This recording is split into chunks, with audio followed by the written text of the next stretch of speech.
Bueno, hola a todos, buenas tardes.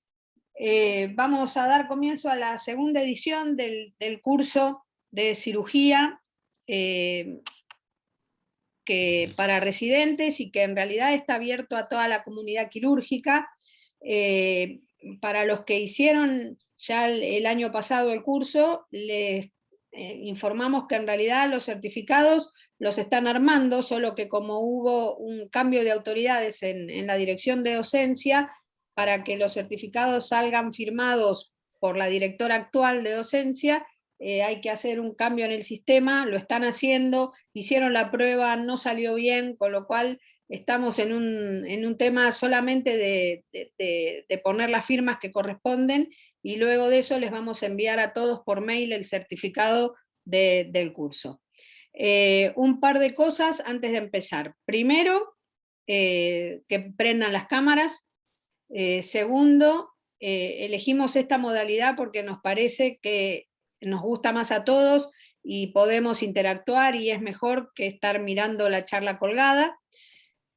Tercero, decirles que el año pasado, entre comillas, hemos perdonado la vida, y como fue nuestra primera edición y demás, decidimos no tomar un examen final, pero este año eso no va a suceder. Vamos a tomar los parciales con mayor dificultad que el año pasado. Esa dificultad significa que posiblemente no vayan a poder ir y volver en las preguntas, sino que una vez que avanzan no puedan volver para atrás. Les vamos a avisar con el suficiente tiempo, va a haber tiempo para recuperar, va a haber módulos que van a tener exámenes y módulos que no lo van a tener. Depende de qué es lo que vayamos hablando y lo que vayamos un poco entre todos llevando adelante. La siguiente cosa es presentarles al doctor que va a dar la charla hoy. Yo creo que la mayoría de ustedes los conoce. El doctor, o Vadim, como él prefiere que lo llamen, sin el doctor, Vadim Michanchuk, es el abogado de médicos municipales, que es el gremio que nos agrupa a todos nosotros, o por lo menos los que trabajamos en el gobierno de la ciudad, y decidimos que este módulo de este mes sea en realidad más llevado hacia lo legal y no tanto a lo científico, para que tengamos algunos conocimientos que excedan los límites de la cirugía propiamente dicha. Hoy va a hablar Vadim, el miércoles que viene también. El miércoles siguiente vamos a tener un juez en lo civil que va a hablar sobre los derechos de los pacientes. Si vos querés, Vadim, estás invitado, por supuesto, a participar de la charla. Va a estar el doctor Carlos Goggi. Y seguramente vamos a hablar un poco de salud digital la siguiente semana. Pero bueno, en principio vamos a arrancar por este módulo. Vadim va a darnos una charla referida a algunos puntos que más o menos le fuimos marcando, pero él está obviamente dispuesto a que todos ustedes puedan abrir sus micrófonos, preguntarle y hacer de esto algo más interactivo y no solamente una charla que no nos lleve a discusión. Veo algunas caras que ya conozco del año pasado. Antonella, ¿cómo estás? Hola. Bueno, cuando quieras, Vadim.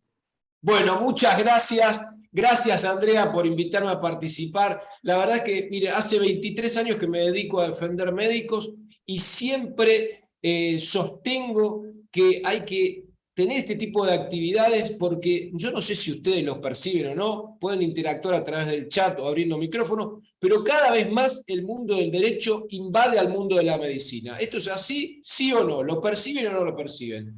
Bueno, esto es así por varios motivos. El primero, porque al modificarse la Constitución en el año 94, salieron un montón de leyes del 94 hasta acá que tienen que ver con el reconocimiento de derechos hacia las personas, entre ellos están los que en algún momento van a ser pacientes, y se amplió lo que es el derecho a la salud.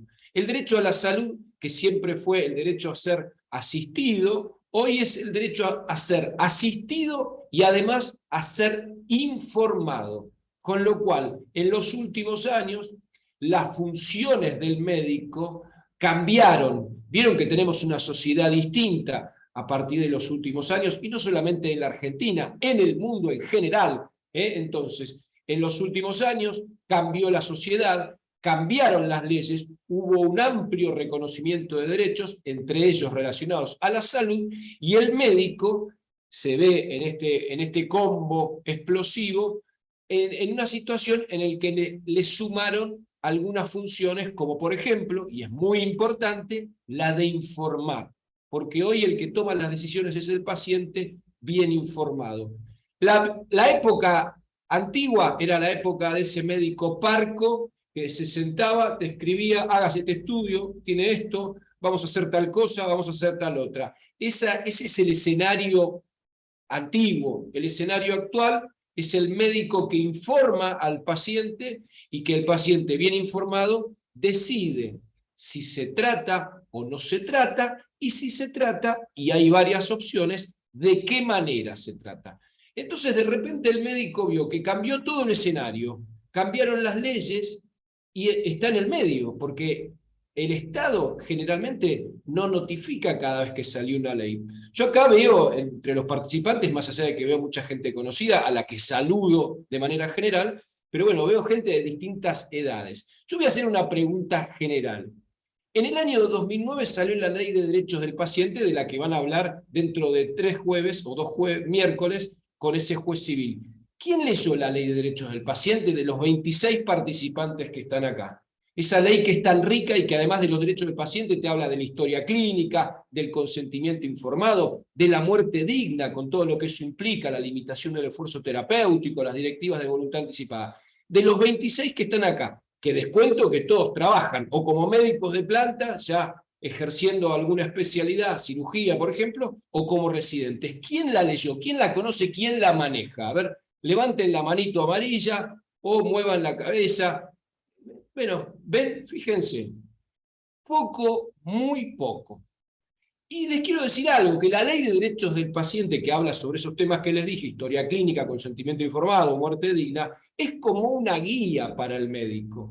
Hoy te diría que es poco seguro, es poco seguro trabajar sin conocer lo que dice esa ley, porque entonces, ¿cómo haces las historias clínicas? ¿Cómo haces los consentimientos informados? ¿En base a cómo te lo explicó alguien? ¿Ese alguien sabe realmente cómo se hace? ¿O cómo dice la ley que hay que hacerlo? Evidentemente no. Y esto, Andrea, es un diagnóstico.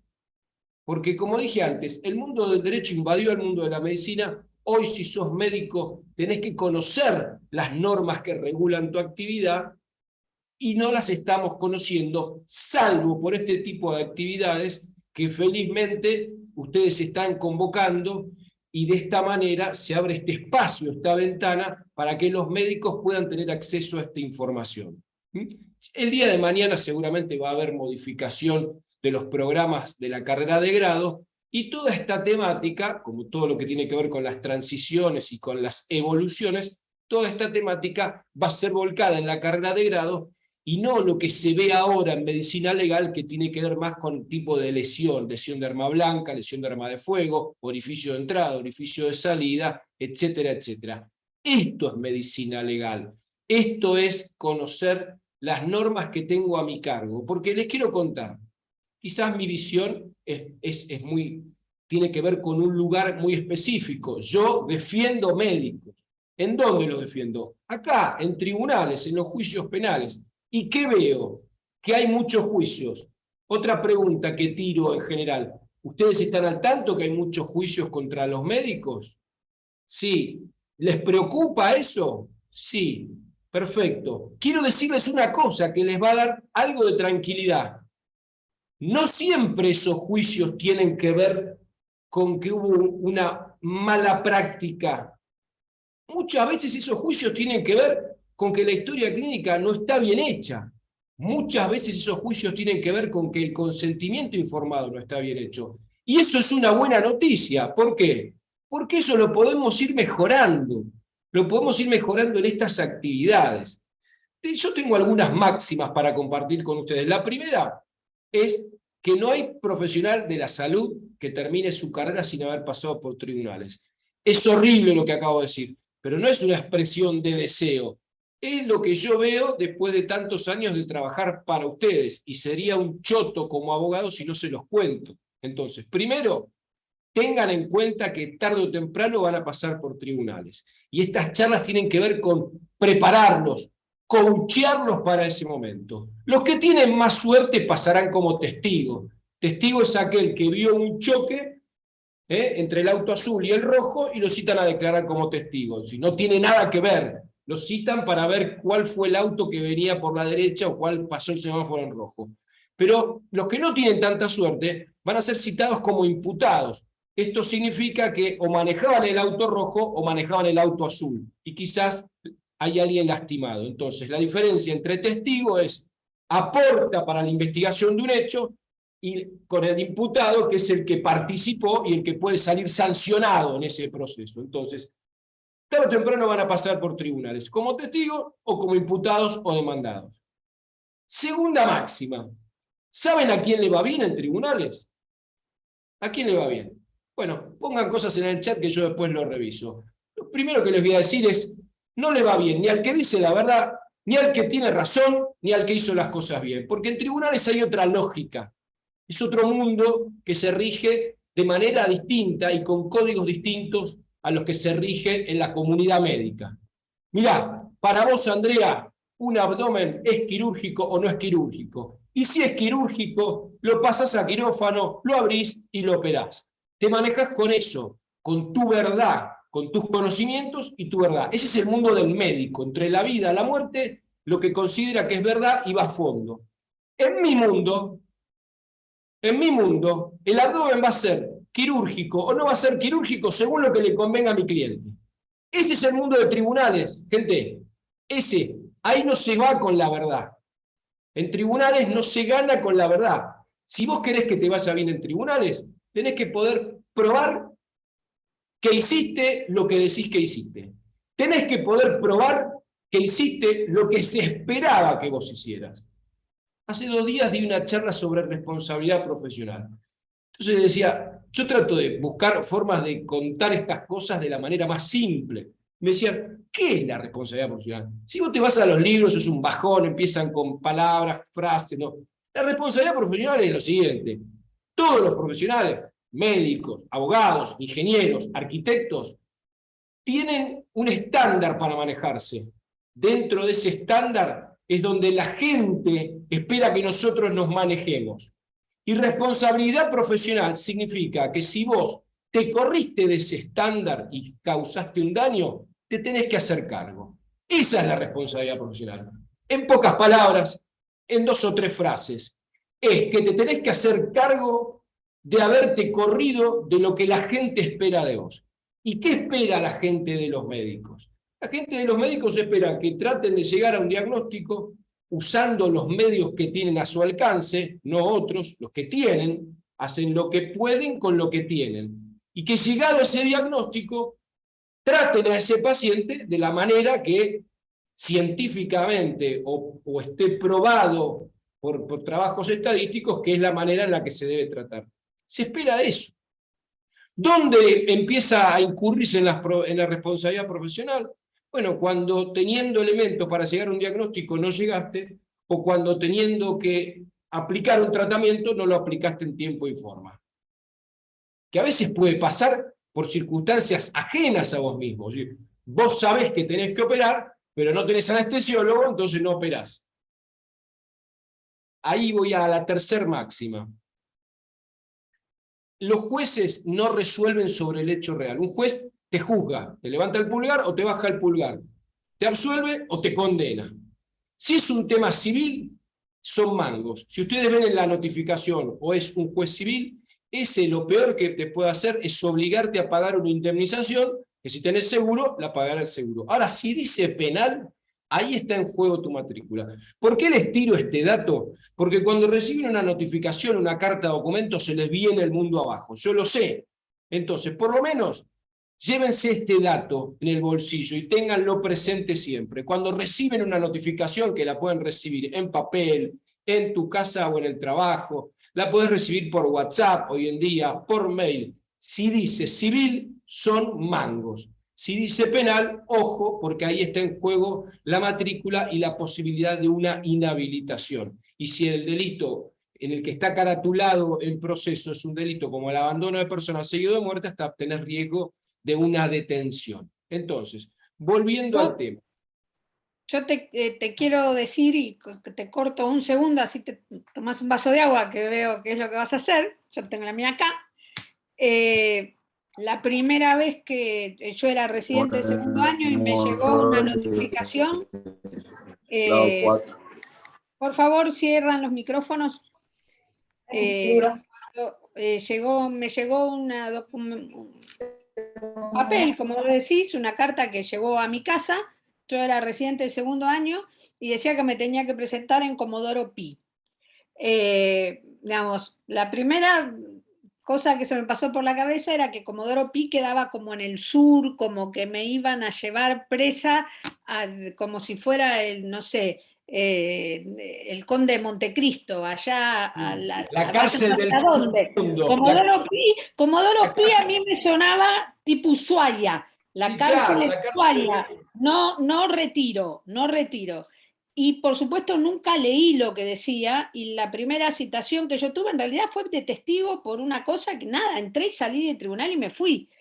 Después vinieron otras porque por supuesto cuando uno trabaja y hace, se expone a que sucedan determinadas cosas. Pero esto que vos decís de que cuando uno agarra el papel, lo primero que tiene que hacer es leerlo y leerlo con tranquilidad, es real, y pensar que Comodoro Pi queda cerca, no queda como yo creía en el fin del mundo. Pero bueno, enfrentarse con esto al principio y al final y en cualquier momento de la carrera no es poca cosa. Me parece que es un tema que nos sacude a todos porque ninguno de nosotros tuvo nunca la intención de hacer algo que estuviera mal. Pero bueno. Cotidiano esto, tienen que saber que es cotidiano. No hay día de la semana que yo no reciba consultas en relación a citaciones que ustedes reciben. Es de todos los días. Y como dice Andrea, cuanto más trabajás, más citaciones recibís. Recibir una citación no significa directamente que el quilombo sea tuyo o que estés imputado. Puede ser que estés citado como testigo. Entonces, retomando un poco el hilo de lo que veníamos charlando, y intervengan todo lo que, y aporten a la actividad todo lo que quieran, este es un espacio de intercambio, les quiero decir que entonces, si en tribunales los jueces no juzgan el hecho real, porque no tienen un video y un audio de lo que pasó en el quirófano, y en tribunales no se gana diciendo la verdad, ni por haber hecho las cosas bien, es donde empieza a tomar relevancia, donde empieza a tomar mucha importancia la forma en la que se reconstruyen los hechos. Por ejemplo, hoy con el tema de la videoseguridad, la videovigilancia, se dieron cuenta que muchas situaciones se resuelven a partir de los videos, desde cosas simples hasta cosas complejas, desde accidentes de tránsito, que después terminan publicados en los medios de comunicación, hasta otras cosas que dicen que el tipo pasó por tal calle a tal hora, entonces ese es el que terminó entrando en la casa y asesinando a fulanito o a menganito. Es decir,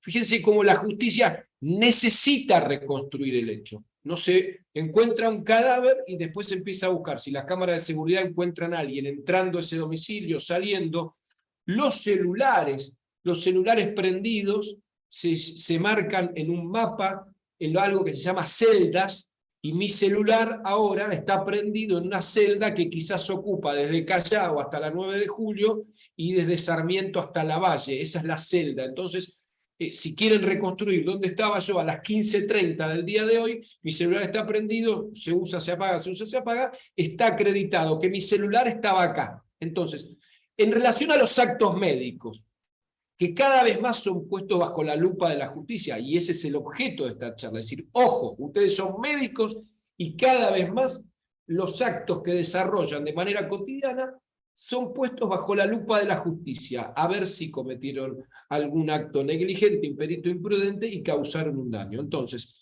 si es tan importante la reconstrucción del hecho, ¿qué les parece que cobra relevancia en este momento cuando un acto médico es puesto bajo la lupa de la justicia? A ver si a alguien se le viene a la cabeza rapidito algún concepto. Si es rápido y si espero tic-tac, tic-tac, tic-tac, tic-tac, y les digo, entonces, a ver, nadie levantó la mano. ¿Quién abrió? ¿Alejandra? Yo, Alejandra, sí. ¿Cómo se pronuncia tu apellido? ¿Gerati? Gerati. Gerati, acertó. Sí. Andrea se llevó el premio, un kilo de helado se llevó. Alejandra, bueno. Alejandra corre con ventaja, porque Alejandra fue hasta jefa de servicio. Entonces corre con ventaja. Entonces no te lo llevas. Bueno, okay. Sí, entonces, ahí está. Cuando un acto médico es puesto bajo la lupa de la justicia, y ahí todos dicen, che, ¿habré hecho bien las cosas? No. Es un pibito con parálisis cerebral, a ver qué pasó, a ver, estaría bien los monitoreos, cómo venían esos controles, cómo se siguió el embarazo, le pedí todos los estudios complementarios durante el embarazo. O se chocó después de la cirugía, ¿qué pasó? ¿Habré entrado alguna víscera hueca durante la cirugía? Después vamos a hablar de parte quirúrgico. Bueno, como dice Alejandra, si un acto médico es puesto bajo la lupa de la justicia, lo importantísimo es la historia clínica. Porque los jueces, y esto se los digo porque yo antes trabajaba en la justicia, tenía la gorra puesta, los jueces, no era juez, ojalá hubiera sido juez, los jueces cuando investigan un hecho y lo juzgan, no escuchan lo que dice el imputado, porque obviamente el que mató a alguien, la naturaleza humana es decir, no, yo no lo maté. El que estafó a alguien dice, no, en realidad fue un negocio, yo no lo estafé. Y si te están investigando por una supuesta mala praxis, nadie va y le va a decir, sí, me mandé una macana. Entonces, los jueces tienen el ejercicio, la gimnasia de no creerle al imputado o al demandado. Entonces, cuando reconstruyen el hecho, van a la historia clínica. Fíjense lo importante que es la historia clínica. Entonces, para reconstruir el hecho, la herramienta principal es la historia clínica. Que debe haber 1000 charlas sobre historia clínica y debe haber 1000 conceptos sobre historia clínica en los libros. Pero a mí me gusta contarles qué es lo que yo considero que es la historia clínica. Primero, un instrumento de comunicación entre ustedes, viejo. Es muy fácil hablar de compañerismo, pero no siempre lo veo ejerciéndose ese compañerismo. Porque si Agustina ve un paciente de 8 a 14 y después lo ve de 14 a 20, Antonella, y Agustina no anota todo lo que tiene que anotar en la historia clínica, es probable que Antonella después cometa un error. Si Agustina anota con una letra horrible, posiblemente Antonella no entienda lo que quiso poner Agustina y la visión que Antonella tenga de esas horas que estuvo el paciente al cuidado de Agustina tengan una percepción distorsionada. Entonces, es un instrumento de comunicación entre ustedes, tal como funciona el sistema de salud público, privado o mixto. Ningún paciente depende de un médico, entonces es visto por sucesivos médicos y sucesivos profesionales que acompañan a los médicos, los obstetras con las obstétricas, los médicos en general con enfermería. Entonces, es un instrumento de comunicación entre los profesionales de la salud. Primero, la historia clínica. Segundo punto que yo considero que es importante desarrollar de la historia clínica: si en tribunales no se juzga sobre el hecho real y se juzga sobre el hecho reconstruido, es la herramienta que a vos te va a servir para acreditar que te manejaste dentro de lo que es ese estándar de manejo que la gente, el derecho y la comunidad espera que vos hayas hecho. Es decir, todo lo que tiene que ver con la prevención, si llevaste una persona a quirófano, que hayas llevado a esa persona a quirófano en las mejores condiciones, con un prequirúrgico, y que hayas hecho todos los exámenes necesarios para determinar que era de resolución quirúrgica y que lo llevaste en las mejores condiciones. Entonces, eso es la historia clínica, es la forma de poder reconstruir el hecho para que cuando la lupa de la justicia lo observe y le pregunte a un perito, che, ¿este médico hizo las cosas bien o hizo las cosas mal? Vamos a hablar de los peritos después. Y entonces se fijan en la historia clínica. Obviamente que también hay otros medios de prueba, las declaraciones testimoniales, lo que haya escrito en los WhatsApp del médico o del paciente. Ya hoy en día el teléfono es una herramienta de trabajo como la computadora, o como una agenda, como una agenda como esta, o como una computadora, y hoy a los médicos les piden, si quieren entregar voluntariamente. Estoy defendiendo para médicos municipales un médico que tiene una causa penal en Comodoro Rivadavia, pero el abogado de allá no sabe nada de mala praxis, así que médico municipal le puso un abogado en Comodoro Rivadavia, pero la defensa la hago acá. Lo primero que me dijo la fiscal en un Zoom: ¿está dispuesto su cliente a aportar el teléfono? Lo primero que me dijo. Si está dispuesto, lo hace voluntariamente. Y si no está dispuesto, y para la causa es importante saber si el paciente se comunicó con vos y si efectivamente te dijo que tenía dolores, si efectivamente te dijo que tenía una pérdida de sangre, si efectivamente te dijo que estaba volando de fiebre, ahí vas. Porque todo lo que el paciente te diga en una conversación en la que vos estás teniendo con él es considerado una consulta médica. Así que ojo, mucho ojo con el uso de estos aparatitos que son fantásticos y hoy forman parte de nuestra vida, pero así como te pueden salvar porque le pusiste vaya a una guardia o venga a verme de manera inmediata, te puede hundir si el tipo te manda un laboratorio o te manda una imagen y vos le decís, no pasa nada, veme la semana que viene. Y si el paciente se chocó, fuiste. Porque todo lo que vos hagas a través del teléfono en relación a un paciente suma en esta bolsa de pruebas que el juez pone sobre su escritorio para ver si te manejaste dentro de ese estándar que es el exigible para vos según tu especialidad y según tu experiencia. Porque también tiene que ver tu experiencia. Cuanto más sabes, más se te exige. Bueno, sigo avanzando en estos temas. Sin querer, casi sin querer, hablamos de historia clínica. Como la mayoría no leyó la historia, la Ley de Derechos del Paciente, que tiene que ver con la historia clínica y el consentimiento informado, les quiero contar que esa ley tiene un capítulo entero sobre historia clínica y que su decreto reglamentario, que es como el manual de instrucciones de la ley, también le dedica un capítulo a la historia clínica. En la Argentina se puede usar historia clínica en papel, la que altamente conocida, o electrónica. Ya está habilitado el uso de historia clínica electrónica. La que es en papel tiene que tener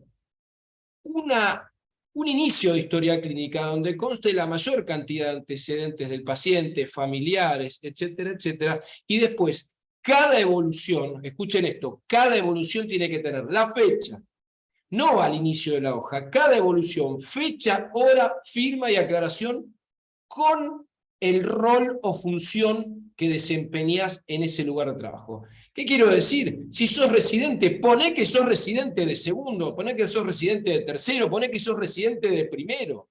Es decir, tenés que aclarar la firma diciendo cuáles son tus datos y cuál es tu rol.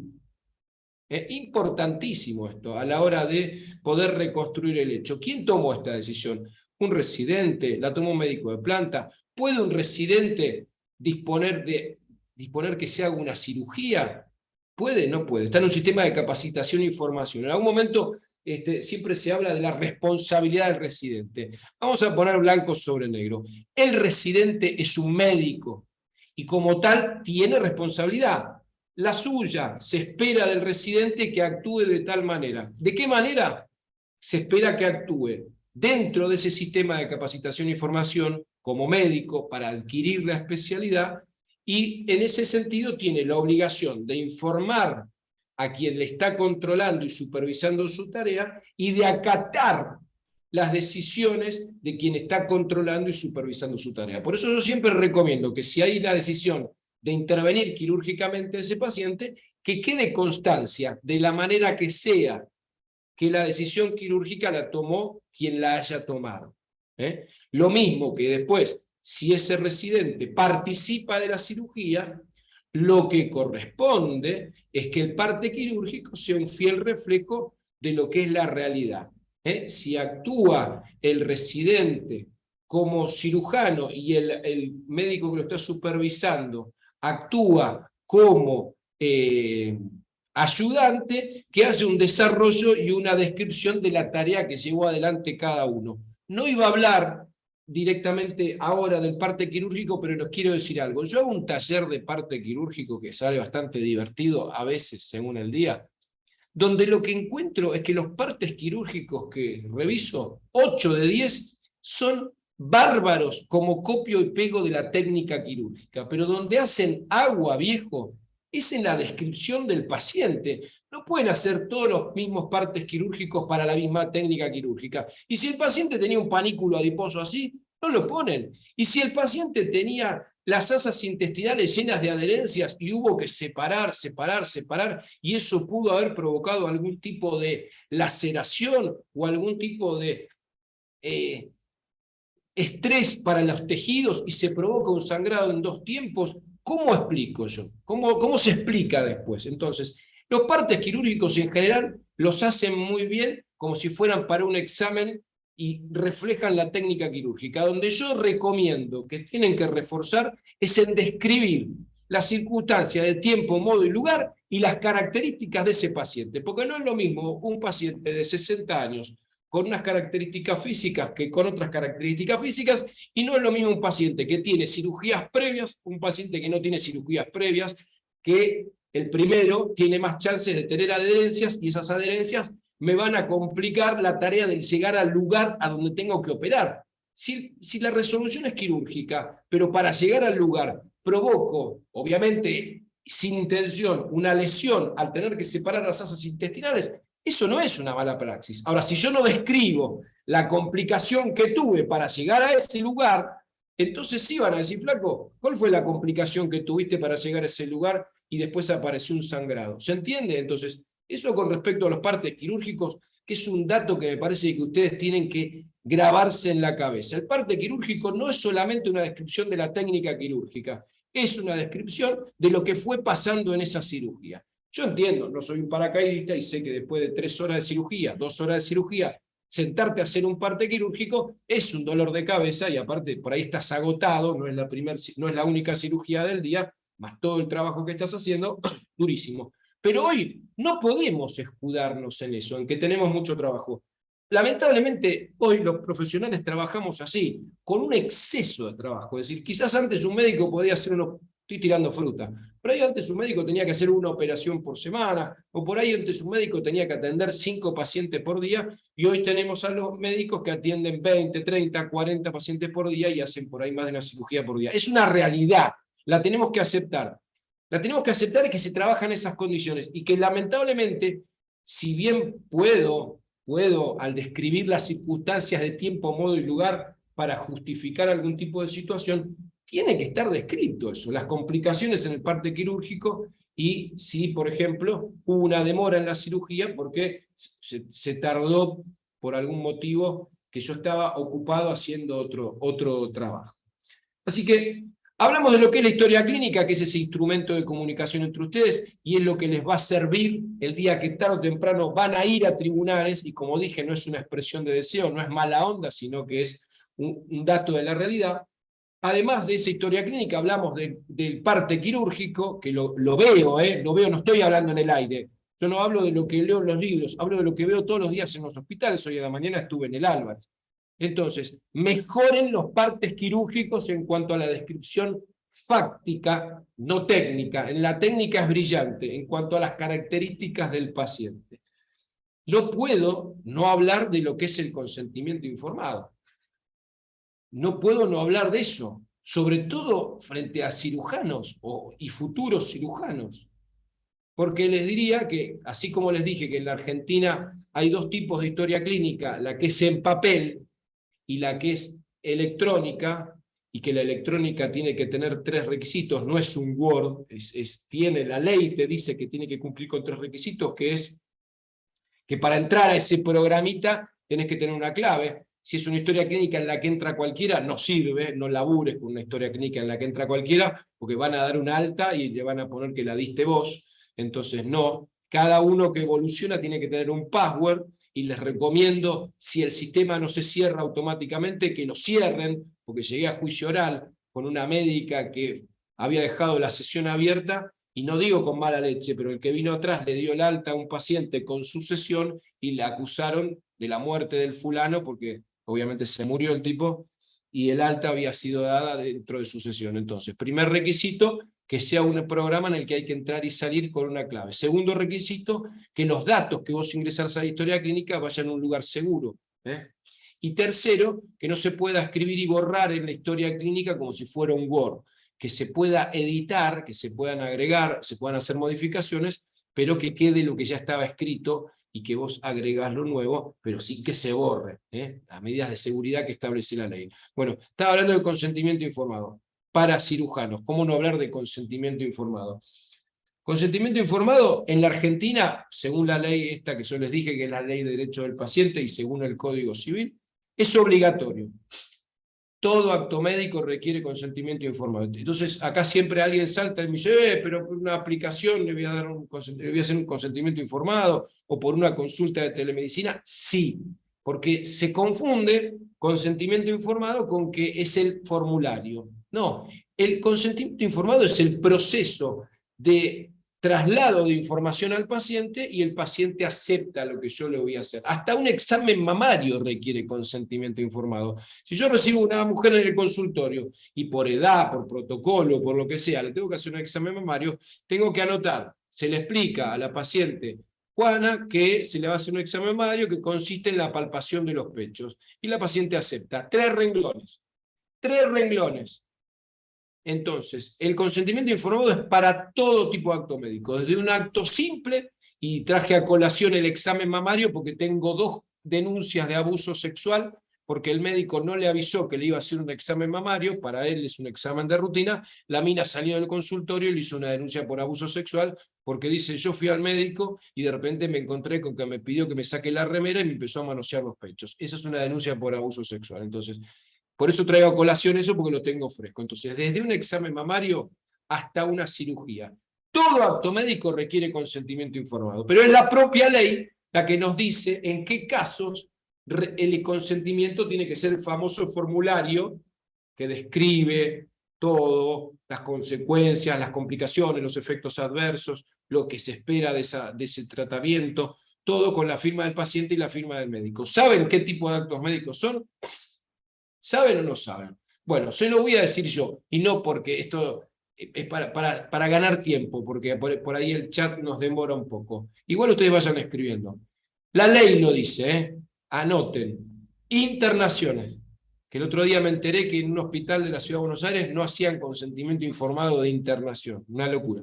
Internaciones. Intervenciones quirúrgicas.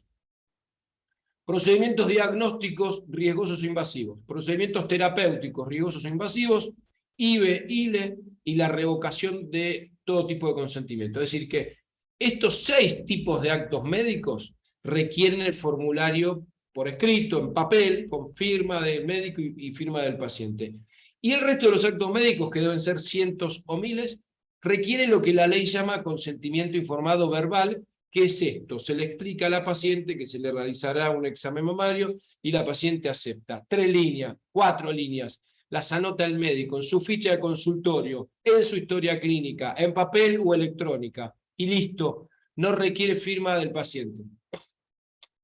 Pero todo acto médico requiere consentimiento informado. Y si vamos al consentimiento informado quirúrgico, la recomendación es que el paciente haya firmado un consentimiento informado de internación, porque las internaciones tienen intercurrencias propias, caídas de la cama, confusiones en los medicamentos, es decir, que tenga un consentimiento informado de internación, porque aparte así la ley lo exige. Si se va a operar, que tenga un consentimiento informado quirúrgico, donde el cirujano le explica los motivos por los cuales debe ser operado, la técnica quirúrgica, los efectos adversos, que no es lo mismo que las complicaciones, todo le explica y el paciente firma. Y un consentimiento informado de anestesia. Sigo viendo cuando hago talleres de consentimiento informado, de historia clínica, que en el consentimiento informado quirúrgico hay un parrafito sobre la anestesia. Yo le pregunto a ustedes, cirujanos, ¿ustedes están en condiciones de explicarle al paciente las características de esa anestesia, los efectos adversos de la anestesia, de esas complicaciones, y capaz que ustedes lo delegaron eso en el anestesiólogo, y por ahí el anestesiólogo les comenta a ustedes qué tipo de anestesia va a usar, y ustedes lo saben, pero ¿tienen la capacidad como para explicarle al paciente? No, yo entiendo que no, generalmente me responden que no. Entonces, de hecho, en muchas instituciones ya se está usando el consentimiento informado para el anestesiólogo. Y usted va a decir, bueno, la mía no. Bueno, pero es responsabilidad del anestesiólogo y es responsabilidad del director de esa institución si deja que los anestesiólogos duerman a los pacientes sin haber obtenido el consentimiento informado para anestesia. Porque cada acto médico requiere un consentimiento informado. Y la anestesia es un acto médico específico, puntual, súper especializado, en donde el único que lo puede explicar es el anestesiólogo. Así que ahí van las recomendaciones. No se asusten si en la mayoría de los lugares donde ustedes trabajan no se cumplen con todas estas recomendaciones. Es lógico que eso pase. Sufrimos un tsunami de leyes que nos empezaron a hacer obligatorias un montón de cosas y nos empezaron a decir cómo se tienen que hacer esas cosas obligatorias. Vuelvo, nos dicen que tenemos que hacer cosas que son obligatorias y encima nos dicen cómo hay que hacerlas. Esto lleva años, años lleva.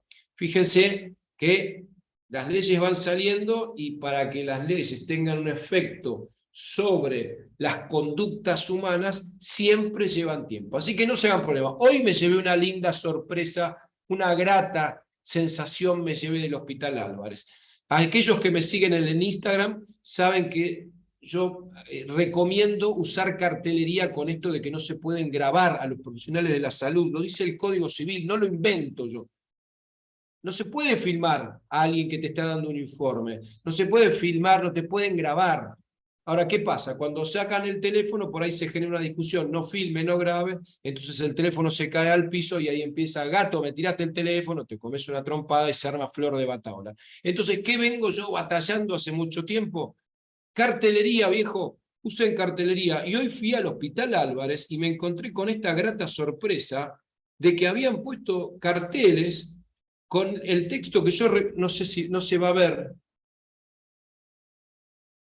Miren, hasta con dibujitos y todo. Se parece mucho al que yo puse en Instagram, que está prohibido filmar y grabar. Es buenísimo, porque entonces el médico, lo único que tiene que hacer, ¿lo ven ahí? Miren, ahí creo que se ve. Es un cartel oficial del gobierno de la Ciudad de Buenos Aires, viejo. Un golazo. Nos dieron bola. Entonces el médico, lo único que tiene que hacer es decirle al señor, no, discúlpeme, pero no se puede, y le muestra el cartel. Y el cartel abajo dice la dirección. Entonces, si el tipo te putea, dice, mire, vaya a la dirección a putear, a mí no me putee. ¿Se entiende? Porque no se puede grabar, no se puede grabar a los profesionales cuando hacen un informe, lo dice el Código Civil. No. De hecho, para hacer este Zoom, César Archer, ¿no? O no sé cómo se llamaba. ¿Estás por ahí, capo? Pablo se llama, Ken Thatcher. Pablo. No sé si está por Bueno, acá o me dijo Pablo que... me dijo, doctor, ¿usted presta el consentimiento? Claro, no es ningún boludo. Es decir, claro, presta su consentimiento, porque si yo después me entero que andan pasando, y dije, obviamente dije que sí, si yo no tengo problema en que me graben. Es más, yo quisiera que estas charlas se divulguen, porque un juicio que evitemos es un dolor de cabeza menos para un equipo de salud que hace todo y deja todo por la gente y que es valiosísimo, un recurso humano que tenemos que es espectacular. Entonces, un juicio que evitemos y yo ya me doy por satisfecho. Entonces, me preguntó, me dijo, che, ¿tenés problema con que te graben? No, no tengo problema, porque lo dice la ley. Claro, él trabaja por una empresa que no se quiere comer ningún quilombo. Entonces, bueno, el gobierno de la Ciudad de Buenos Aires y sus hospitales tienen el derecho de hacer esto y de cuidar al personal de esta manera. Y me encantó cuando vi esto hoy en el Álvarez, y tengo entendido que en otros hospitales también lo están haciendo. Así que bueno, hablamos de parte quirúrgico y hablamos de consentimiento informado y hablamos de historia clínica. Hay un temita que me gustaría charlar con ustedes en relación a los cirujanos, a las cosas, los caminos que he recorrido con los cirujanos. Saben que he tenido lamentablemente, que participar en muchos juicios donde los involucrados eran, los imputados, vamos a decir las cosas por su nombre, eran cirujanos, y pocas veces el cuestionamiento fue por la técnica quirúrgica. Llamativo, ¿no? O un dato interesante. El juicio de mala praxis contra el cirujano pocas veces es por la técnica quirúrgica.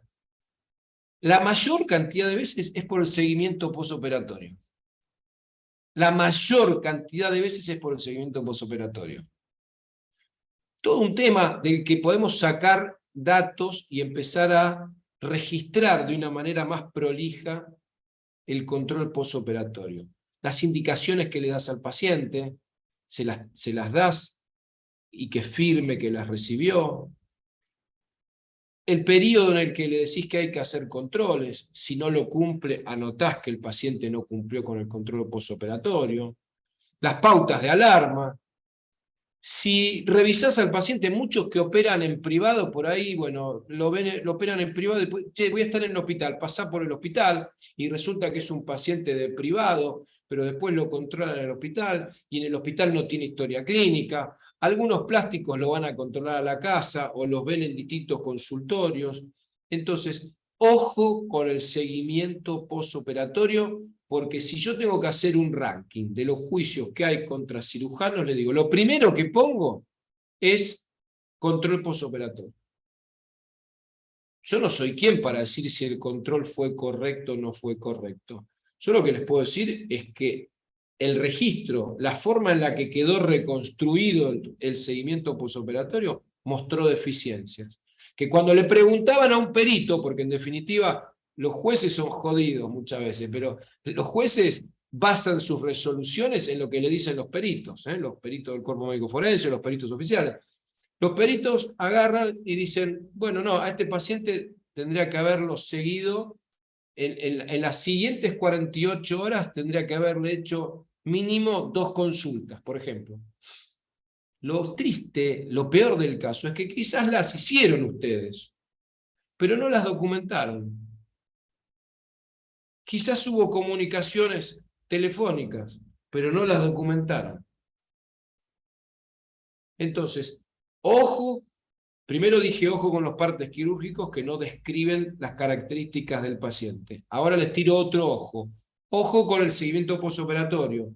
No termina la responsabilidad cuando el paciente sale de quirófano.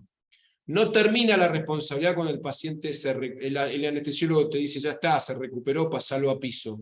No termina ahí. Ojo con los fines de semana largos. Ojo con todas esas cuestiones. Ojo cuando delegan después en un equipo el seguimiento de ese paciente. Fíjense en quién delegan, cómo delegan. Es muy amplio el tema, está como para desarrollarlo en una clase entera por las distintas clases de cirugía. Pero paciente chocado después de un fin de semana largo, después de un fin de semana, es terrible la cantidad de muertos que hay, pacientes chocados después del fin de semana. Entonces, ojo, el día que operan, no siempre se puede elegir, pero sí en base al día que operan, las precauciones que van a tener. Ojo, ojo, mucho ojo. Miren que ese dicho, los que ya terminaron la residencia seguro lo conocen. Es más difícil tomar la decisión de no operar que la decisión de operar. Y conlleva una responsabilidad altísima. Y si te falta algo para operar, lo documentás, para que el día de mañana, si el hecho es puesto bajo la lupa de la justicia, digan, lo tendría que haber operado dentro, porque son así los peritos, son bastante jodidos, lo tendría que haber operado dentro de las próximas 2 horas. Bueno, si vos por alguna razón no pudiste operar dentro de las 2 horas, tiene que estar documentado en la historia clínica que el paciente es quirúrgico, que tomaste la decisión de operarlo, pero como te falta, no sé, el anestesiólogo, te falta el quirófano, te falta lo que sea, no lo operaste. O te falta un insumo, no lo operaste. ¿Okay? O te faltaba cama en terapia intensiva. Yo tuve un juicio emblemático en el Piñero, donde hubo un ateneo y decidieron no operar porque no había cama en terapia intensiva y el paciente iba a salir respirado, iba a necesitar una cama de terapia intensiva. Entonces se la jugaron. pero hicieron un Ateneo, por suerte, que le dio respaldo a esa decisión. Entonces, la decisión de no operar es una decisión tan importante como la de operar, y les diría yo, hasta es más difícil. Y el criterio médico hay que explicarlo con datos del momento. ¿Por qué decido no operar? ¿Qué parámetros tengo en cuenta? ¿O por qué decido operar? ¿Qué parámetros tengo en cuenta?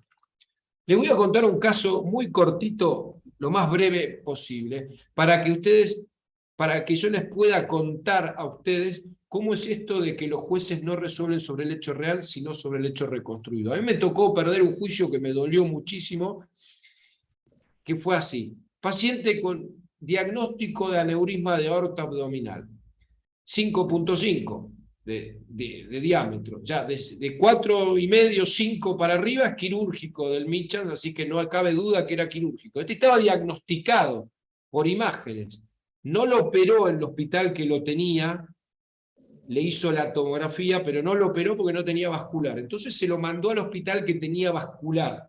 No solamente tenía vascular, tenía anestesiólogo y tenía cama en terapia. Un milagro, tenía todo. El paciente ingresa, entonces, con el diagnóstico hecho, con las imágenes de la tomografía, llevado por ambulancia de examen al otro hospital y llega a las 5 de la tarde. Como el paciente no tenía una de las 3 patas de la triada diagnóstica, es decir, no estaba hipotenso, estaba hipertenso, el vascular dijo, bueno, entonces no está roto, me la juego, llamó al cardiólogo de guardia, el cardiólogo lo medicó y la enfermera le empezó a pasar medicación para que le baje la tensión arterial y pasarlo a quirófano en mejores condiciones.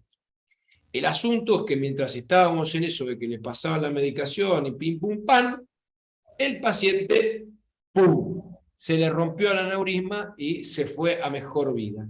El asunto es que el paciente era médico y la mujer era médica. La mujer lo abrazaba al médico y le dijo, quédate tranquilo, hiciste lo que pudiste.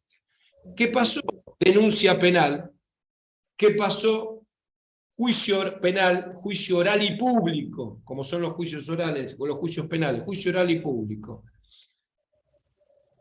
El hecho, tal como pasó, estaba documentado de la siguiente manera. Libro de guardia, todavía no sigeo, libro de guardia, 17 horas, José Pérez, AAA, X-TAC 5.5. Eso decía el libro de guardia a las 5 de la tarde. 20 horas, óbito. En el medio, nada. Entonces, olvídense que yo les conté el cuento o la versión como ocurrieron las cosas. Si ustedes tienen que juzgar a un vascular que estaba en un hospital, que tenía anestesiólogo y tenía cama de terapia intensiva, y lo único que tienen como documento, como prueba válida, porque al imputado no le cree ni la madre, tienen eso. Dice, pero escuchame una cosa, flaco, el paciente entró con un aneurisma de aorta de 5.5, con las imágenes hechas a las 5 de la tarde y a las 8 se murió. ¿Qué carajo hiciste estas 3 horas? Lo condenaron. Lo condenaron. Y ustedes van a decir, pero ahí sos el peor abogado del mundo, sos un choto, ¿por qué no llamaste al cardiólogo? Que venga y diga, sí, lo llamé al cardiólogo, cometí el error de darle bola, antes les daba bola a ustedes, cometí el error de llamar al cardiólogo, porque según mi amigo, hoy amigo, médico vascular y abogado ahora, me dijo, llamalo a Pepe, llamalo que hacemos la guardia de los jueves hace 20 años. Me decía, no sabés lo que son las guardias de los jueves, el asado, somos hermanos. Vino Pepe y dijo, no me acuerdo. No solamente no se acordó nada para el juicio, sino que no anotó nada cuando tuvo que haber anotado la interconsulta, y la enfermera tampoco anotó nada. Entonces no tuvimos pruebas más que la palabra de uno contra la palabra del otro. Pero con un detalle, un muerto, con un aneurisma roto que había sido diagnosticado 3 horas antes. Y al tipo lo condenaron. Y ustedes van a decir, ¿pero cómo? Claro, porque este es el claro ejemplo de que los jueces no juzgan el hecho real, juzgan el hecho reconstruido. Y casi nunca, les digo, casi nunca el hecho reconstruido se acerca ni remotamente al hecho real, por las deficiencias que hay en la forma de registrar los actos médicos. ¿Por qué? Porque hasta que no nos pasa, lamentablemente no aprendemos. El motoquero anda sin el casco hasta que se pega un palo. A veces la puede contar y a veces no la puede contar. En general, nuestra población de sífilis y de HPV y un montón de enfermedades de transmisión sexual, pero vos vas a dar una charla sobre enfermedades de transmisión sexual y todos te miran con cara de a mí no me va a pasar. Es decir, somos así, no son los médicos los que no se cuidan. En general, la gente no se cuida. Pero en el caso de los médicos, yo trabajo para ustedes y quiero conseguir que se cuiden. No quiero que se peguen el palo y se rompan el cráneo en un accidente de moto. No quiero que tengan relaciones sexuales y se agarren una enfermedad de transmisión sexual. No quiero que operen a un paciente y que no quede registrado todo lo que hicieron, porque lo van a condenar, aún habiendo hecho todo bien, porque los pacientes se mueren igual, porque un paciente, aún siendo bien tratado, se puede morir. Y si no tenemos el respaldo de que hicimos lo que la gente espera que hayamos hecho, nos van a condenar. Entonces, fíjense qué paradoja. Este amigo hizo todo bien, le tocó un aneurisma de aorta, que es una patología, una de las que más alto índice de morbimortalidad tiene, que generalmente se diagnostica en la autopsia. Le tocó eso, le explotó en la cara, el tipo asumió el riesgo de llevarlo a quirófano en las mejores condiciones y encima lo terminan condenando. El médico se recibió de abogado, les quiero decir que nunca dejó de ejercer. Las cosas las chicanas y las cosas, las idas y las vueltas, por suerte nunca dejó de ejercer. A veces las cosas me salen bien, aun cuando hay algún problemita en el medio. Pero estudió abogacía y antes de que pasara todo el tiempo se recibió de abogado y me invitó a que le dé el título. Una vez que le di el título fuimos a comer y me dijo, Badín, ahora ya sé por qué me condenaron. Y ahí yo esperaba el palazo, decía, ve, porque sos un salame, porque no hiciste esto, no hiciste aquello. Pensé que el tipo siendo abogado ahora me iba a criticar. Pero no, le dije, bueno, a ver, ¿qué pasó? Y me condenaron porque no hice la historia clínica. Ahora, yo digo, ¿hace falta que te condenen a vos, o a tu compañero, o a tu pareja, a quien sea, para tomar conciencia de todas estas cosas? Por eso yo celebro todas y cada una de estas ventanas que me abren. Por eso cuando Andrea me convocó, saltaba en la silla de alegría, porque hay que hablar de estas cosas, hay que hablar de lo médico, obviamente hay que hablar de los médicos, pero hay que alertar a los residentes de que los juicios contra los médicos están a la vuelta de la esquina. Hay que alertar a los residentes que los actos médicos son puestos bajo la lupa de la justicia y que el aumento que tienen es súper borroso, así que es mejor que esté todo claro, porque no se ve a través de ese vidrio. Y ese vidrio que usa la lupa de la justicia muchas veces está manejado por peritos que hace 20 años que no pisan una guardia, por peritos que no tienen la especialidad. Entonces, ojo con eso, y buenísimo que trabajemos estos temas con los residentes, con los cirujanos, con las asociaciones científicas. Controlemos a aquellos que están detrás de los juicios de mala praxis opinando. Yo me vuelvo loco y lo salgo a cruzar a los tobillos. El otro día estuve en un juicio oral y casi me lo tienen que sacar porque lo iba a cogotar al tipo, un colega de ustedes, que encima de un hospital público, que cuando me lo cruzo en los hospitales el tipo agacha la cabeza ahora. En un juicio oral donde la embarazada, después de dar a luz, se murió por un shock anafiláctico, se desangró. El tipo dijo, esto con 4 puntos, con una laparotomía y 4 puntos se arreglaba. Y yo le digo, flaco, ¿4 puntos dónde? Si era un sangrado en Napa. Y la frase siguió, casi me sancionan en tribunales porque la frase siguió con una reverenda puteada. Porque, ¿cómo 4 puntos se solucionaba? Si ni siquiera en la autopsia se encontró de dónde era el vaso. Era un sangrado en Napa. Esos son los peritos que después opinan sobre lo que ustedes hacen. Muchos médicos legistas que andan dando vuelta, que son los que generan también este tipo de situaciones. Entonces, hagamos más de estos encuentros, abramos estos espacios, abramos espacios con las sociedades científicas, sigamos de cerca a los peritos que opinan, y a ver, como aquellos que se la juegan y dicen, no, el paciente se murió de tal cosa. Y yo le digo, flaco, ¿vos viste la autopsia? No, no la vi. Entonces, ¿cómo sabe de qué se murió? Si muchas veces, aún con la autopsia y el hito patológico, no puedes saber a ciencia cierta de qué se murió. En los juicios por mala praxis se habla de certezas o dudas. En los ateneos, obviamente, los cirujanos pueden arriesgar sus hipótesis. Y el que mejor la defiende por ahí, y el que más chapa tenga, quizás es el que queda como que tiene razón. Pero cuando hablamos de juicios de mala praxis, hay que probar las cosas, hay que probarlas.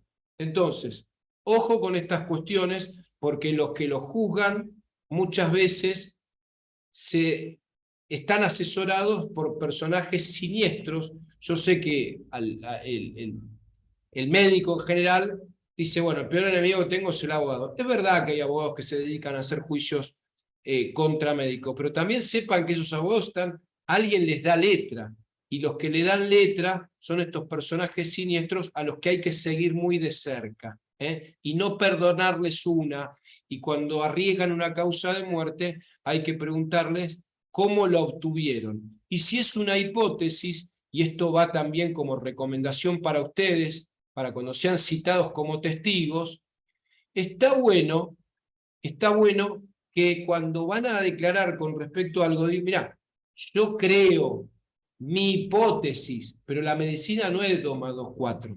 Entonces, sepan que cuando ustedes van a declarar a un juzgado como testigo, capaz que usan frases de ustedes para condenar a un compañero. Entonces, siempre digan, mira, la medicina 2 más 2 no es 4, y que pudo haber pasado esto, pero pudo haber pasado otra cosa. No se la jueguen. Mientras me sirvo un vaso de agua, invito a ver si, antes de hablar de telemedicina, otro tema junto con la limitación del esfuerzo terapéutico, que es interesantísimo y me encanta ese tema, porque tenemos las terapias intensivas llenas de pacientes crónicos, 3, 4, 5, 6 meses, y no tenemos terapia intensiva para los pacientes que sí tienen chance de recuperar, así que creo que es un tema que hay que elaborarlo mucho y elaborarlo con la comunidad, porque tenemos la posibilidad de hacer directivas de voluntad anticipada. Mientras me sirvo un vaso de agua, no sé si alguien quiere hacer alguna pregunta, algún aporte. Yo, Andrea, escúchame, esto que vos decís es tal cual, no son los abogados. Hay abogados como hay médicos, hay de todo, eso está claro, pero un abogado solo no va a ningún lado si no hay un colega nuestro que le está diciendo lo que el otro hizo mal. Eso es clarísimo así. A mí me ha pasado de que me han mandado pacientes que su médico de cabecera les ha dicho, bueno, no importa, vaya, que es una agujita y nada más, y tener el paciente internado o hacerle firmar un consentimiento y que me diga, pero a mí me dijo mi médico que era una agujita y nada más. Bueno, no, digamos, hasta una inyección intramuscular deja de ser una agujita y nada más. Pero, digamos, estamos complicados, no me cabe ninguna duda que lo estamos. Hay mucha gente que con tal de tener un trabajo más se pone a hacer de perito y porque muchos es así, no, digamos, vos le decís, ¿sí qué haces? No, yo soy cirujano, pero además soy perito. Ah, sos perito, ¿y sos perito de qué? ¿En cirugía? No, soy perito de lo que me llaman, porque, digamos, te tiran el caso y lo agarran. Eso también es cierto. Y en realidad, una cosa que te quería preguntar y otra que te quiero proponer, porque nosotros nos podemos quedar horas hablando, porque el Zoom es ilimitado, pero como tenemos otra charla con vos la semana que viene, quizás podemos dejar todo el tema de telemedicina para la semana que viene, atendiendo a que ya llevamos 1 hora 15 y esto lo hacemos en el horario de la residencia para que los residentes no tengan horas fuera de su trabajo y entonces para no prolongarlo tanto. Lo que te quiero preguntar es lo que yo te comenté antes de comenzar esto. ¿Qué responsabilidad tiene un residente de acuerdo a su año de residencia en lo que pudiera suceder en una cirugía. Yo soy residente de primer año, el médico de planta me dice, vení Andrea, operate esta vesícula, yo me pongo a operar la vesícula y le corto la vía biliar al paciente, el paciente se muere y hay un juicio. Digamos, yo como residente de primer año, frente a esa cirugía que me excede en conocimiento, porque lo que sucede en la cirugía es que a veces uno le dice al residente, bueno, vení y operá, y el residente todavía no tiene las habilidades quirúrgicas para hacerlo, pero lo hace igual porque todos fuimos residentes y todos estuvimos ávidos de operar, y es como si yo a vos, que recién te recibiste, dijera, listo, comandá este juicio, y vos no sabés ni por dónde empezar. Entonces a veces uno cree que porque le dicen da un puntito acá, da un puntito allá, vamos para acá, vamos para allá, con eso ya se sabe operar y eso no es cierto. Ahí tenemos errores de todos, de los médicos que a veces queremos, de los que ya estamos formados, que queremos decirles, bueno, vení y hacelo que yo te ayudo, no pasa nada, pero pasa, en el momento pasa. La responsabilidad esa, ¿qué responsabilidad le cabe a cada quien? Bueno, la responsabilidad ahí es compartida.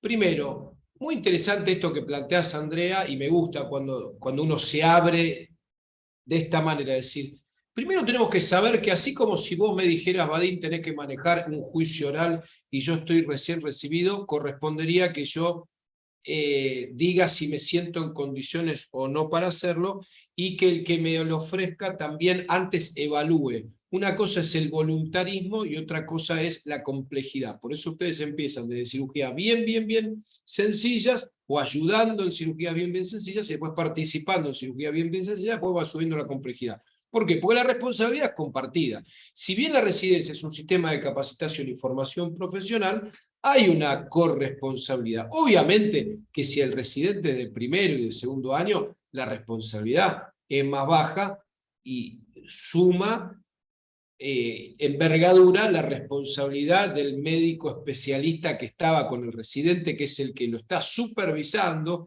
el que lo autorizó a hacer esa cirugía y es el que está controlando. Con lo cual es como un juego donde una responsabilidad empieza muy chiquita y la otra es grande, la responsabilidad del residente se va agrandando y la responsabilidad del médico especialista se va achicando, pero siempre es compartida. Siempre es compartida porque hay un rol de supervisor y hay un rol de cumplir. El que cumple no puede exceder lo que le dieron para cumplir, así como no le podría dar un alta y no puede indicar una cirugía, y el que ordena, a quién le ordena y en qué características. Yo he participado en situaciones en donde me han dicho, che, este no aprueba. Es decir, me han consultado a veces y me dicen, mira, este no está, no tiene la mano, no sé qué pasa, pero es decir, el que controla, el que supervisa, tiene una responsabilidad compartida con el que recibe la orden. ¿Qué pasa en los juicios? En los juicios llevan a todos a juicio y la graduación de la responsabilidad se da con la graduación de la pena. Por eso hay escalas penales y, por ejemplo, frente a la muerte de un paciente, hay una inhabilitación que puede ser mínimo 5, máximo 10. Y según el caso, el tribunal, y después la Cámara de Casación revisa, puede graduar la condena al residente y graduar una condena mayor al médico de planta según el caso, según las características. Yo dije al principio de la charla que a mayor conocimiento y a mayor experiencia, mayor exigencia. Y así se ve en los resultados en los juicios. He tenido casos donde el residente fue apartado, pero no puedo contar el caso porque es muy extenso, pero si quieren otro día hablamos de casos, donde el residente fue apartado y el que quedó adentro fue el médico especialista, y he tenido casos donde el residente se pasó de rosca y fue solo el residente a juicio, y tengo un caso donde hay residentes condenados. Entonces, es muy variable. Lo que tiene que quedar como concepto o como principio general es que el residente, a ser médico, es responsable de cumplir con ese estándar, ¿no es cierto?, con ese estándar de conducta que se espera de él, que es capacitarse, estar atento a las indicaciones, y solo hacer lo que le indicaron hacer y no más. Y avisarle al residente superior y al médico de planta cualquier cosa que vaya apareciendo que pueda ser un llamado de atención. No sé si de alguna manera fui contestando tu pregunta o si iba para otro lado, Sí, Andrea. no, y te completo con lo siguiente. Ahora, viste que estamos todos con el tema de la simulación, se habla de la simulación como, digamos, como que ya no es ético y no está bien aprender con los pacientes, y entonces arrancamos con el tema de la simulación, que por supuesto, más allá de que uno sabe que es así y que está bien, eso dista mucho de lo que es un paciente, porque el simulador no le duele, al simulador no, digamos, las cuestiones emocionales con el simulador no van, y cuando vos estás adelante de un paciente, hay muchas cosas emocionales que pasan por el ser humano que está operando, que cuando estás frente al simulador no lo tenés, solo que adquirís destrezas técnicas. Eso en algún punto, más allá de la formación del cirujano, a pasar por esas instancias, ¿mejora las cosas o no mejora las cosas? ¿Morigera, digamos, un poco las penas o no? ¿O es que, bueno, está bien, vos hiciste 250.000 horas de vuelo, pero tu avión se cayó igual? Así que el juez, ¿qué decide frente a eso? Si es que tiene en algún punto alguna injerencia. Voy a decir algo que que es congruente con lo que dije al principio de la charla en un momento y que creo que les va a dar tranquilidad. Reitero, he tenido muy pocos casos donde al cirujano se lo ha sancionado por provocar una lesión, por ejemplo, obviamente involuntaria, o por haber lesionado una víscera hueca, porque eso forma parte de las complicaciones, que si son complicaciones inherentes al tipo de cirugía y están bien descritas en el parte quirúrgico, ahí no se ha configurado la mala praxis. ¿Sabes dónde se configura la mala praxis, Andrea? Que que en la observación inmediata o mediata posterior se minimizaron los signos y síntomas de esa lesión y se descartaron. No, bueno, vos te quejás de dolor porque sos medio quejoso, sos medio flojito, ahí se empieza a configurar la mala praxis. Igual que con el oblito. Yo he tenido causas de oblito con absueltos y he tenido causas de oblitos con condenados, porque la mala praxis se configuró no al dejar el oblito, sino al minimizar los signos y síntomas que exteriorizaba el paciente y que eso pudo haber hecho que se detectara el oblito más rápido, sin consecuencias más que una nueva cirugía. Entonces, me parece que interesantísimo. Ves que estas charlas son ricas a partir de las intervenciones de ustedes. Así que te agradezco porque me tiraste un centro espectacular. Les quiero dar tranquilidad a los cirujanos, más allá de la responsabilidad que tienen y todo, pero en general la mala praxis del cirujano no se concentra tanto en el acto quirúrgico, sino que esa lesión o lo que pudo haber pasado se tiene como complicación, sobre todo si está descrita en el consentimiento informado y descrita la dificultad en el parte quirúrgico, sino que, ojo con esto es congruente con lo que yo le decía antes, mi mayor cantidad de carpetas acá en la oficina de cirujanos tiene que ver con los posoperatorios. Así que ojo con eso. Tenemos claro que las complicaciones de las cirugías están escritas en los libros, con lo cual no dejan de ser complicaciones de las cirugías, y no, digamos, Por eso están escritas. tenemos que hacer amigos y tenemos que ser aliados del consentimiento. Así que Tal bueno. cual. Gracias, gente que levantó la mano. Bueno, dale. Lourdes. Hola, gracias, muchas gracias. Yo soy psicóloga y estoy en esta charla de casualidad porque me equivoqué, así que bueno, muchas gracias. Lo conozco a Vadim por otros casos, y me gustaría aportar que tengo mucha experiencia en trauma, para ustedes que son cirujanos, el tema de la psicoprofilaxis quirúrgica. La psicoprofilaxis está demostrada científicamente que disminuye el riesgo de complicación dentro de la operación y posoperatoria también. Entonces, nada, quizás lo pueden incorporar como manual de procedimiento, protocolo, intervención, porque aún nosotros que solamente trabajamos de hablar, que solamente trabajamos de escuchar y de hablar, que me acuerdo una vez hablé, y la hago corta, con un cirujano y me decía, ustedes no hacen nada. Lo nuestro es importante, porque nosotros usamos un cuchillo, digamos, bueno, está bien. Son trabajos diferentes, pero aún nosotros estamos bajo las mismas reglas, todas iguales que dijo Vadim.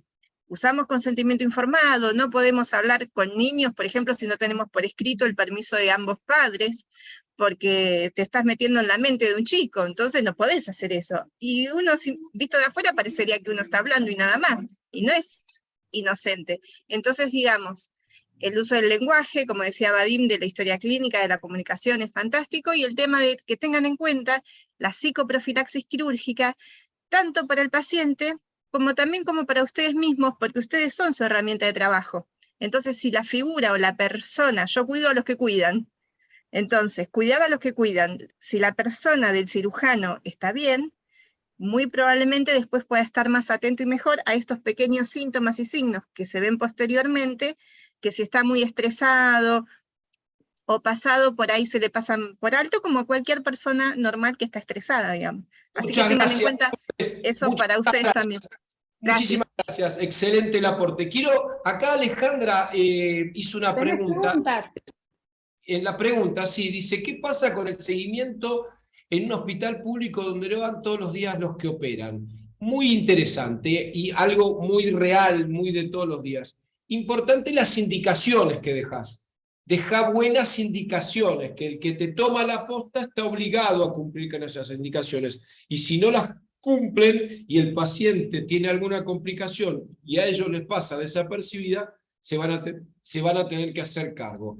Gracias, Antonella, por lo que decís. Acá, ¿qué? ¿Está Leandro Barredo por ahí? No lo había visto. ¿Estás ahí, loco? Estaba por ahí, sí, no sé dónde está ahora. Maestro, acá está. Qué lindo. Bueno, te mando un abrazo, Leandro. Bueno, no hay más preguntas. Andrea, propongan temas para la clase que viene. Si quieren, me contactan por Instagram y me proponen temas. Ahí está, Leandro, mirá, desde el auto. Buenas, ¿cómo va? Sí, estamos escuchando acá de fondo Leandro, la charla. Infidencia, Leandro me operó a mi viejo y miren qué bien que estoy. Y firmaste consentimiento, bien. Y firmaste el consentimiento. Bueno, gente, nos vemos el miércoles que viene. Propongan temas a través de Andrea. Se pueden comunicar conmigo a través del WhatsApp, del Instagram. Me encantó haber estado reunido este rato hoy con ustedes. Un montón de gente estuvo reunida y se la bancó de principio a fin. Felicitaciones, Andrea. Una genia. Me encanta el laburo que haces, que trasciende lo quirúrgico, y estas cosas que haces, igual que tu equipo, son las que van a hacer que las cosas cambien. Tenés una actitud proactiva que es admirable y me gusta haber colaborado con esta movida que haces en cada lugar que pisás. Ya te vamos a contactar también para que hablemos de género un poquito. Me encanta, me encanta. Pero eso después. Gracias a todos, gracias.